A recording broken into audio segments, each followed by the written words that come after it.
Hi, boys and girls. We're at my secret garage. Let's see what we're driving today. No, it's not that. It's this, the 2017 Kia Sportage.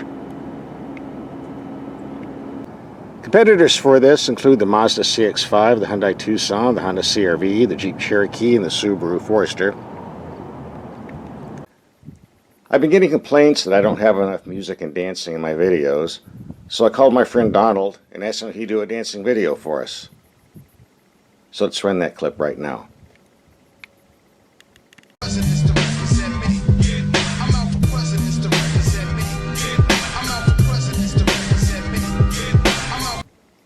That was some pretty heavy dancing. I see he didn't mess his hair up. So let's get on with this test. Some publications like Car and Driver have really ripped this front end, saying how ugly it is, and I don't know what they're talking about. Looks okay to me. No complaints on the styling from the side. Rather conventional from the rear. In regards to people complaining about the styling, perhaps they're talking about these quad rocket launchers we see down here. But we're not going to talk about those. We're going to talk about these nice looking headlights, and we're going to take them out tonight and see what they light up. I think it's dark enough, so let's see how these headlights perform. We're looking at a wall 100 feet away. There's a Predator 100 feet away. This is low beam, plenty of light. High beams, even more so. Well, we terrified the cat. Now let's go elsewhere. Building's 300 feet away on brights, plenty of light. Low beams reaches out. Overall, I'd say these are pretty excellent headlights. The base engine is a 2.4 liter 4-cylinder, putting out 184 horsepower. Rated at 22 in the city and 29 miles per gallon on the highway. For those who want more power, there's no V6. Instead, you get a tiny 2.0 liter, which we see here, putting out 240 horsepower. Rated at 21 to 26 miles per gallon and 23 overall. The only transmission offered is a 6-speed automatic, no manuals. But you do get a drive mode switch that allows standard driving, eco driving, or sport mode. The standard Sportage is driven by the front wheels. If you need more traction than two-wheel drive, you can order all-wheel drive, but be advised the fuel economy drops quite a bit. The official rating for this engine in all-wheel drive is 20 in the city, 23 on the freeway, with an overall average of 20 miles per gallon. Frankly, that's no better than a lot of V8 pickup trucks I can think of, so if you're thinking about ordering the all-wheel drive, make sure you really need it. If you live in an area where there isn't much rain or snow, you probably don't. But, as always, it's your choice. All-wheel drive also tacks on around $1,500 to the window sticker, by the way. Let's take a look at the cabin. I suppose you could fit 3 in the second row seat, although I think 2 would be more comfortable. 32 cubic feet of storage in the rear, more if you fold the seats down. Yes, you do get a spare tire. We get a nice gauge cluster, which is difficult to see because we have a lot of glare coming into the camera right now.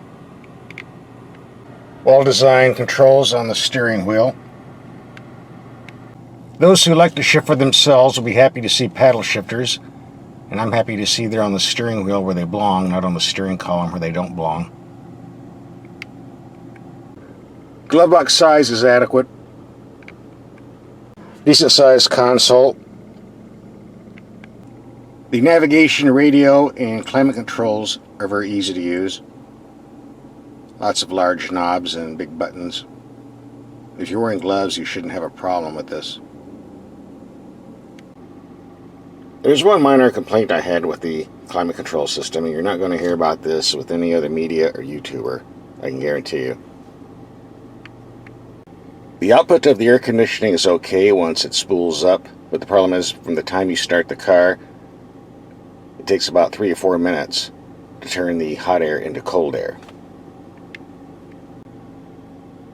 If you live in a mild climate, let's say Hawaii, where it's nice and cool, this won't be an issue. But if you live in the desert, where it gets hot inside a car, that can be an issue. Especially when it's 109 degrees outside, and this is early morning, it's going to climb to about 115.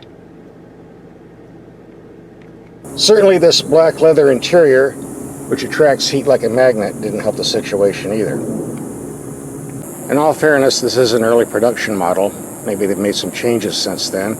So my advice to you, if you live in a hot climate, take it out for a test drive, turn the air conditioning on, and see what you think. Preferably before December. I'm told this power steering is electric, but it certainly doesn't feel it. It has an excellent hydraulic feel to it. Kia did a good job.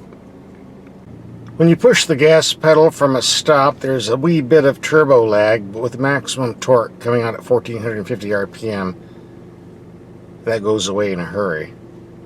There's plenty of bottom and grunt, especially if you have it in the sport mode.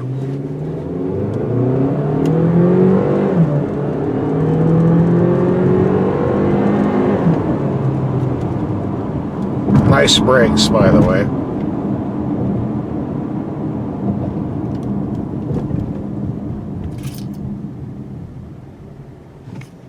The engineers did a great job on the suspension too. Very comfortable. This Kia is an excellent highway car. The ride is very comfortable. Very little wind noise. If you're picking up what sounds like wind noise on the microphone here, that's the air conditioning running full blast because it's 115 degrees outside. I might add this turbo engine has plenty of torque for climbing these steep hills. When it comes to climbing hills like this, turbo engines usually outperform a conventional V6. This Kia isn't a sports car, but it corners quite well for an SUV.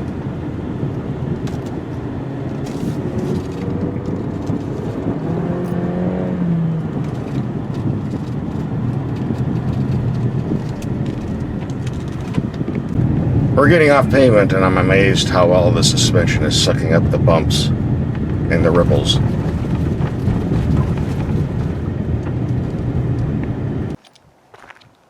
Interesting, the road goes straight, but the tire tracks go over the edge.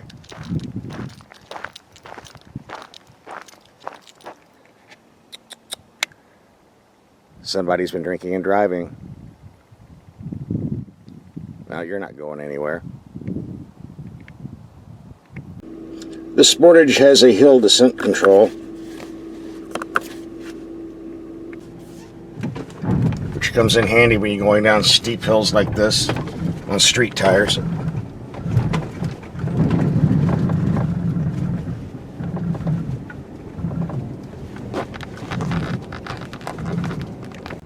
With high ground clearance, the Sportage can be taken off-road, and if you order the all-wheel drive, you get great traction in sand or mud. Remember, this is more of a car than a truck, so you have to tread lightly. Looks like I'm caught in a rainstorm. It's raining soap.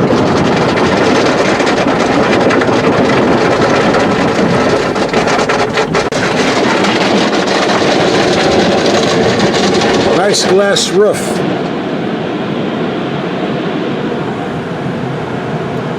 Driving on the desert got dirty, so it's got to be clean before I give the vehicle back. For those interested, my worst fuel economy was 18 miles per gallon in the city. On the freeway it was 26, doing 75 miles per hour. If you drop down to around 55 to 60, I saw 28 mpg. So it's pretty close to what the EPA was posted on the window sticker. Base price of a Sportage starts around $24,000 for the 4-cylinder model. This one was loaded up with everything except all-wheel drive, and was just a tad under $34,000. Order one of these with all-wheel drive, you'll be maxed out at just over $35,000. If you're comparing prices on the window sticker with Korean cars and Japanese cars, they're about the same nowadays. The difference is the top Japanese brands like Honda and Toyota don't discount much, if at all, but the Koreans do discount quite a bit. So if you're trying to save money, you might want to look at this Kia Sportage before you look at the Japanese brands. It's an excellent car and worth a look. Every old president's to represent me. Every old president's to represent me. Every old president's to represent me.